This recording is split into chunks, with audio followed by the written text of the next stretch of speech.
Okay, now we would like to acknowledge the presence of our pastors in JSBC Dubai. We have Pastor Archie.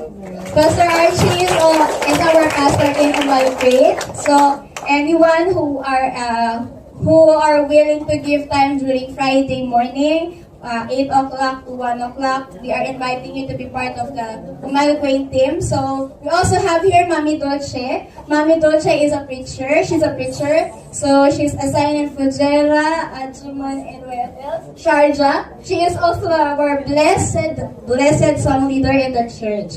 So anointed one. And the special mention to our Bishop Ray. Bishop Ray is our spiritual father. And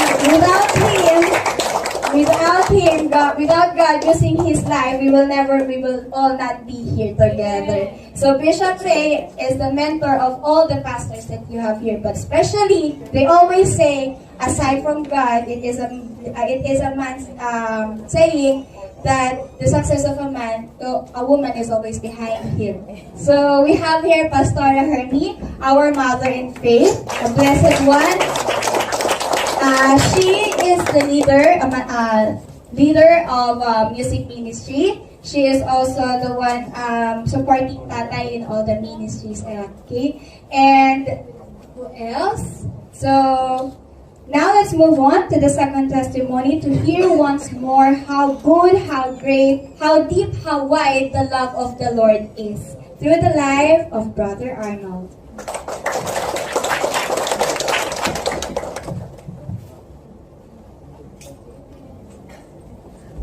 Hello. Hey, I can see here that there's different nationalities here, so I'll try my best to speak English. I understand. I'll try my best. Anyway, first and foremost, I would like to thank our Father in Christ. Our Father in faith. We were blessed that he was here tonight, so that. First, all of us are blessed because of the grace of the Lord. To start with, how can I start? See, when I was a young, maybe 11 years old or something, elementary school, I started smoking.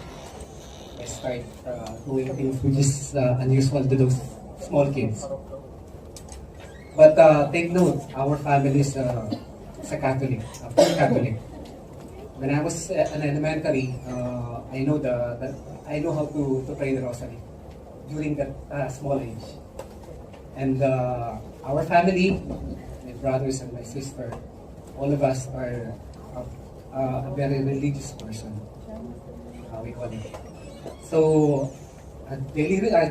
it's a routine for us. Every Sunday we go to the church, praise the Lord, praise the God. And I didn't know that what I'm doing is different what I'm doing right now. So during that day, I started smoking. I started high school. I started drugs. I don't want to say those worst things, but only the mild things. During the college days, I've done a lot of things, which is, I don't know, very difficult to explain. But anyway, I've done a lot of things during my younger days. I decided to, I went to different kinds of church. I went to Iglesia ni Cristo. I went to different kinds of Bible studies, Mormons, just to find myself. I want a peace of mind.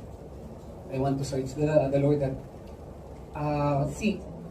during my younger years, I have let's say, galit ako sa tatay because all of the opportunities that are given to my father, he ignores a lot, only for himself, not for us as a family. So even my brothers and my sisters, we hate our father. So I decided to come here in Dubai, so to find my luck. hopefully to find my peace of mind here. So unfortunately, it get worse. So here in Dubai, there's also drugs. A lot of things happening here in Dubai. They said Dubai is a sinner place. Maybe yes, because I've been in a different kinds of places in Dubai. I went to different kinds of nightlife, morning life, any kind of life here in Dubai. So what I'm trying to say is that I thought I could find a peace of mind here, Dubai. And I remember Brother Earl told me that huwag na nating hintayin na dagukan tayo ng Panginoon. Kasi once dinagukan tayo ng Panginoon, talagang dadapa tayo. Which it happens to me. So I've been, for 2 years, I went to our country, to Philippines. So I stayed there for 2 years without nothing. I've been here in Sharjah for 11 years. And then, in one click, everything happens. I negative. I went home, depressed. Ay sinisi ko pa ang Panginoon, bakit niya ginawa sa akin? So I said to myself, okay, so if this is what you want, okay, I go to the flow. So I went to my friends, going back again. So I said, and then suddenly after 2 years in the Philippines, I said to myself, I think this is enough for me for doing bad things. So I decided to come back here, but not realizing that to find the peace of mind here, just to have a word, at least to support my family. And during my stay here, I really thank you to my friend Miss Jenny. She invited me for a Bible study. See, when I first time I heard that Bible study, because I always in our country in the Philippines, I always go do different kinds of preaching. So I said, it's okay. Once I came there, and then suddenly I just sleep. Then that's it. Nothing happens. But during that night, without no plans at all, I surrender myself to Him. And Sister Mary, thank you for the blessings that she gave it to me. She's the one who parang siya yung naging way sa akin na baguhin niya ako. And thank you also to Sister Eva and Brother Earl. These are people that who helps me a lot. And Sister, thank you also. So time goes by, so I said to myself, enough is enough. So I want, gusto ko pang matuto, gusto kong lumalim yung, I want to learn the Word of God. Gusto ko siyang makilala pa in a deeper way. So time goes by, so I always, Brother Earl is always supporting me, always ask questions, reading books, Bibles. And one day, I said to my sister, Sherry, her name is Sherry, I'm a Christian right now, so I know that you will be surprised because we grew up as a Catholic.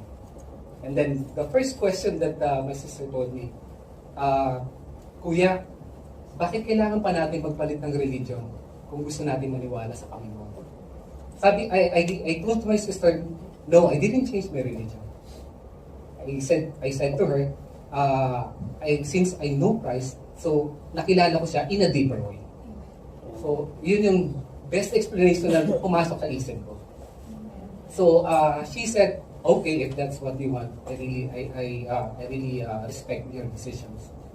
And then she suddenly told me that, but still, Kuya, I will always pray to Mama Mary. No? Feeling ko hindi pa rin ako pinapabayaan ng Diyos. And then dumating yan sina Ate Ethel. So nagkaroon ng parang Bible study sa bahay.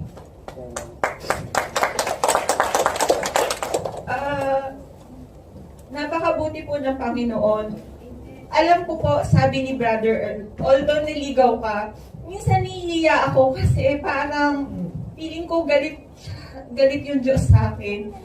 Pero alam ko naman na kahit ilang beses mo siyang ipagkadalo, hindi ka niya bibitawan. Nandiyan at nandiyan pa rin siya. So, ako, nung nagsimula yung Bible study, bumalik yung eagerness ko to worship Him again. Para nagpagpasalamat ulit sa Kanya sa mga blessings po niya na ibinigay sa akin. So, binabalik ko po yung lahat ng papurit pasasalamat and sa Gentleness Bible Study, kina Brother Earl, sa lahat po ng mga workers at sa mga ginamit po niyang instrument na makapag-worship at nandito po ako sa harapan po ninyo ngayon. Bumabalik po at muling magbibigay ng kasiyahan para po kay Lord. Salamat po.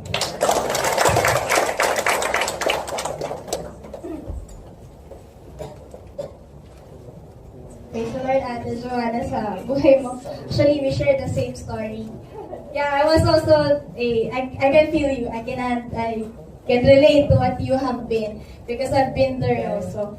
Before the Philippines, just a short introduction, Ate, no, just an encouragement to you. I was also a tambourine dancer since grade 1 until high school. But then college came and then we transferred to another location from Los Baños to San Pablo. So the ministry was left, was neglected. But really, Ate, what you have said that the Lord is calling you again, it is already all the signs were given, Ate. It's only your answer to His call that matters now. And I believe me, when again I answered His calling to say yes to Him, walang talo. There's no loss. Everything was in. Ministry was 3 times restored right now, and then at the same time, the blessings are coming. Whatever happens, if God is with you, nothing can stand against you. And whatever He started in our lives, same thing with what is happening with Ate Joanna, He will put it into completion. Perfect completion. Now let's move on to the second testimony to hear once more the greatness and goodness of our Lord in His life.